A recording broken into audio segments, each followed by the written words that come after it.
Hi, and welcome to Homelab Engineer. Today we'll be doing a quick unboxing of the MikroTik hEX Refresh Ethernet router. MikroTik is boasting double the performance with an upgraded dual-core CPU running at 950 MHz, and the memory has been upgraded from 256 MB to 512 MB. Let's have a quick look at this packaging. It's quite simple packaging, but given the price of this product, this is expected. There's not a whole lot written on the side except for the MikroTik branding. The label indicates that the product is made in Lithuania. It also has the MAC addresses of the interfaces listed along with the serial numbers. Let's have a look inside.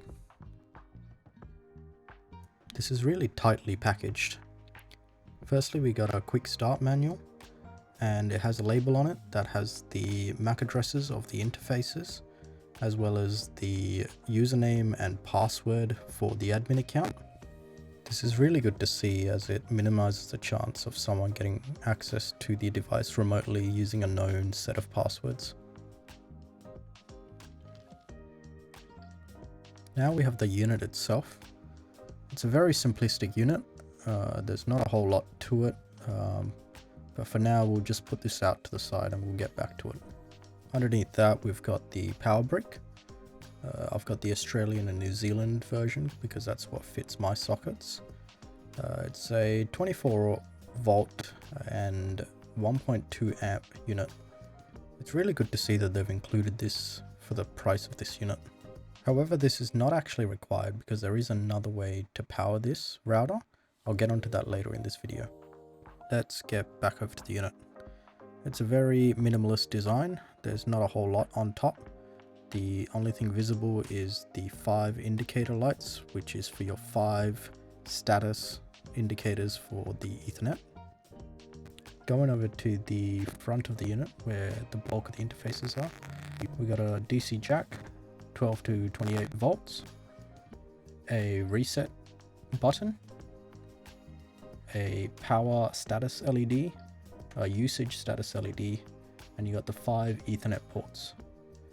Now the first of these Ethernet ports is a PoE in. This is the pre-assigned WAN port for your internet uplink. This can, however, be later reassigned to any one of the 4 ports next to it. This can be handy in case you want it powered off a PoE switch that is downstream of this device. Moving on, we've got the 4 LAN ports. These are pre-configured out of the box as a bridge and can be directly connected to any device that is downstream. I believe MikroTik pre-configures this unit this way so that it's easy to get it up and running for most basic scenarios.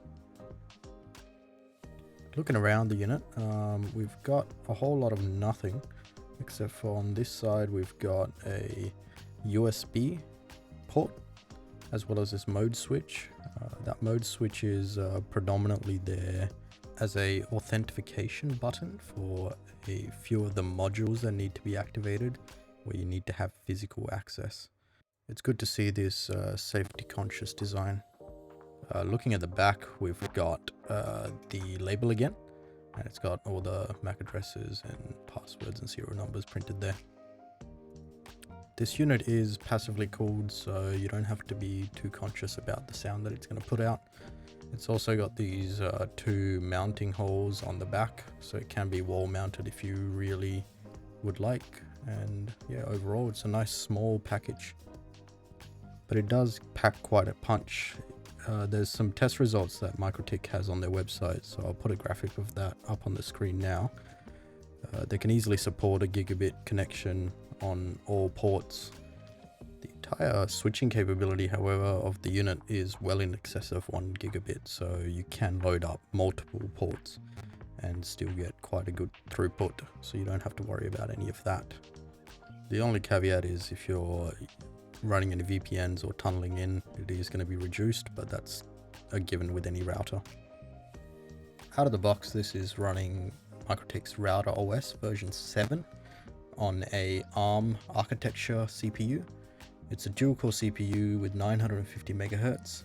It's also running a switch chip that is the EN7562CT, 512 megabytes of RAM.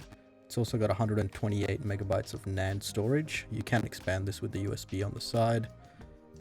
And it's got hardware acceleration for IPsec. It only consumes about 10 watts, and that's under the assumption that all the ports are populated. With only 2 ports connected, you're only expecting about 4 to 6 watts of power, so it's quite power efficient. So it's very cheap to run. It's also very cheap to buy. The suggested price is only 60 USD. You can get it for a lot cheaper in some places. I got my hands on this one for 90 AUD, which is around about the suggested price. And that brings us to the end of this unboxing. I'm planning to do a few more videos on this in the future. A quick setup guide for basic networks, as well as a performance test to see how this does in the real world. So please stay tuned for that. Please subscribe, like the video, and I'll see you soon. Bye.